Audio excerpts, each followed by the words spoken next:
কি অবস্থা তোমার? হঠাৎ এমন কথা? কি হয়েছে তোমার? আরে তেমন কিছু না, বাসা দিয়ে নাকি ছেলে দেখছে। তো কি হয়েছে? ছেলের নাকি সরকারি চাকরি আছে। থাকতে পারে, জানি না। ও আচ্ছা, তুমি এত কিছু কিভাবে জানলে? তোমার কাজিন বলছে। ও আচ্ছা, এইসব খবর ও ভালো রাখে।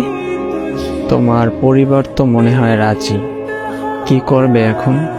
আমাদের সম্পর্ক কি এখানেই সমাপ্তি? এই শোন, বিয়ে আমি করব, আমার পরিবার না। আর তোর এত কিছু কে ভাবতে বলছে? তোর সামনে পরীক্ষা, তুই পড়াশোনায় মনোযোগ দে। আমি তোর ছিলাম, তোর আছি, তোরই থাকবো। তুই পরীক্ষাটা দে আগে, তারপর হাত ধরে নতুন জীবন শুরু করব। সত্যি তো? হ্যাঁ সত্যি। তোর হাত ধরছি কি অন্য কারো হয়ে যাবো এই জন্য নাকি? শেষ অব্দি তোর সাথে থাকবো, এটা মাথায় রাখ। পড়তে যা এখন। আচ্ছা।